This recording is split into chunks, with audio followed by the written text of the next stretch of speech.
E aqui nos é dito o seguinte: eis que vem dias, diz o Senhor, em que firmarei nova aliança com a casa de Israel e com a casa de Judá. Não conforme a aliança que fiz com seus pais no dia em que os tomei pela mão para os tirar da terra do Egito, porquanto eles anularam a minha aliança. Não obstante eu os haver desposado, diz o Senhor. Porque esta é a aliança que firmarei com a casa de Israel depois daqueles dias, diz o Senhor. Na mente lhes imprimirei as minhas leis e também no coração lhes inscreverei. Eu serei o seu Deus e eles serão o meu povo.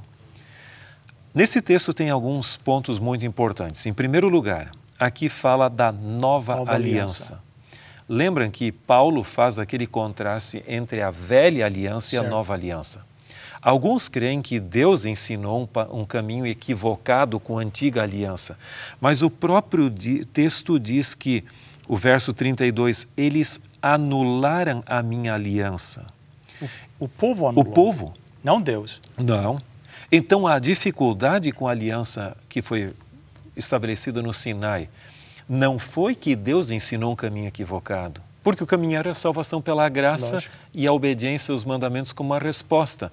Mas o povo mal interpretou aquele concerto. E agora Paulo pega essa má compreensão e diz: isso não serve para nada.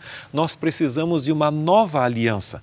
Só que a pergunta é, essa nova aliança que até é prometida aqui, nesse texto, verso 31, essa nova aliança seria uma aliança sem lei? Existem hoje muitos cristãos que dizem o seguinte, que temos a dispensação da lei, o Antigo Testamento, e a da graça, o Novo Testamento, como se no Antigo Testamento houvesse lei sem graça. Certo. E o Novo Testamento, graça sem lei. Isso é uma contradição terrível, porque em realidade a nova aliança também teria uma lei. Certo, lógico. E aqui o texto bíblico diz ali, aquela mesma lei, não outra lei, a própria lei lá do Sinai, que foi escrita em tábuas de pedra, haveria de ser escrita agora internalizada ou interiorizada, como quiser, na mente e no coração. E veja, esta promessa de Jeremias aqui, ela é cumprida por Cristo no Sermão da Montanha. O Sermão da Montanha é a interiorização da lei do Antigo Testamento. Então, se nós... Então, o problema da primeira aliança, será que eu estou entendendo certo? Era exatamente que não estava escrito na mente deles nem no coração. Era uma obediência externa e não internalizada. Mero formalismo, exatamente aquilo que você falou. O indivíduo vai lá e diz, eu não mato, eu não roubo, estou cumprindo a lei. Sim, mas ficou simplesmente algo exterior, quando o coração mesmo não seguia o que deveria ser. Desculpa, eu interrompi o senhor. Não, mas muito apropriado. Vamos abrir a Bíblia ali no Sermão da Montanha, que é Mateus capítulo 5 em diante, onde nós temos o início do sermão, que vai até o capítulo 7, seria o capítulo 5, 6 e 7. Veja, Jesus fala ali das bem-aventuranças no início. E aquilo é exatamente, para nós parece ser tão confortador, mas é uma pancada, assim dizendo, no formalismo religioso. Bem-aventurados os limpos de coração, o verso 8 ali. Então Jesus está falando não do exterior, do interior. Tudo bem que vocês estão limpinhos por fora, mas o que precisa é limpar o interior. Exatamente. E quando você vai no verso 17, Mateus 5, 17 é dito, não penseis que vim revogar a lei ou os profetas, não vim para revogar, vim para cumprir.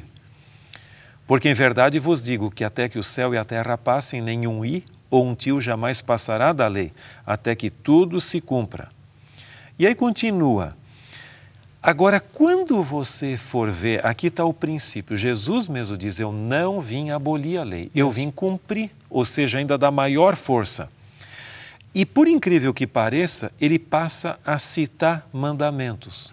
Alguns, daquilo que se chama lei de Moisés, mas pelo menos dois deles, em termos de ilustração, tirados do próprio decálogo ou dos 10 mandamentos. Veja o verso 21. Ouvisse que foi dito aos antigos, não matarás, e quem matar estará sujeito a julgamento. Eu, porém, vos digo. Alguns leem essa expressão, eu, porém, vos digo, é como Jesus está eliminando. Eliminando o primeiro, ok. Não. Ele parece estar acrescentando, né? Exatamente. Não matarás, eu, porém, vos digo. Todo aquele que sem motivo se irar contra o seu irmão está sujeito a julgamento.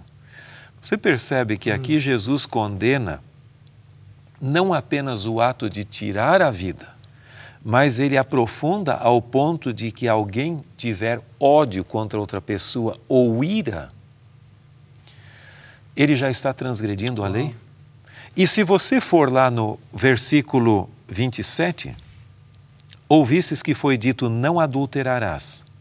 Tá bom, eu não vou adulterar com a pessoa. Mas o verso 28 diz, eu porém vos digo. E ele não está anulando, ele diz, qualquer que olhar para uma mulher com intenção impura no coração já adulterou com ele. Você percebe que aqui Jesus está condenando não só o ato de matar, ou o ato de adulterar, mas a própria intenção mental que leva a isso. Consequentemente, o momento de eu me arrepender não é depois que eu matei uma pessoa, mas quando o ódio já me veio no meu coração, ou não é depois que eu já cometi o adultério, mas quando a minha mente sensualmente já começou a dar o alarme, a coisa está errada. Então você vai ver que o Sermão da Montanha é um aprofundamento espiritual, uma internalização ou interiorização dos princípios dos 10 mandamentos. Quando a lei está escrita no coração e na mente, a pessoa começa a se comportar dessa. Essa seria então a demonstração externa da presença da lei de Deus no coração. Lógico, e aí a lei assume a sua verdadeira dimensão e mais do que isso, vai ser um prazer obedecer à lei. Porque enquanto minha mente está numa direção, meu comportamento pode estar no outro, eu vou ter um conflito de interesses. Porque socialmente eu me refreio ou restrinjo, o termo que você quiser usar, mas a minha mente está em outra direção. Eu não vou adulterar porque eu não quero perder minha família, mas quão bom seria se eu pudesse ter um affair, como se diz em inglês, quando em verdade não é, isso já é transgressão da lei.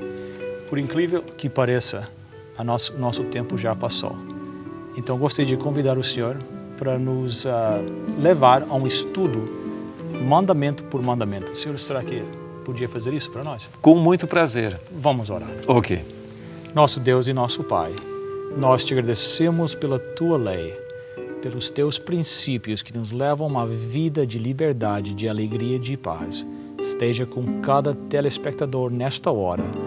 Nós te suplicamos em nome e por amor de Jesus. Amém. Amém.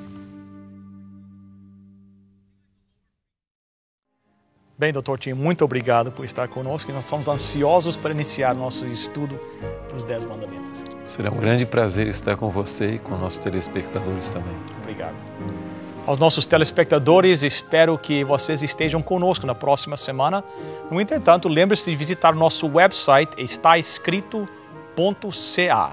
Até lá, lembre-se, está escrito, nem só de pão viverá o homem, mas de toda a palavra que procede da boca de Deus.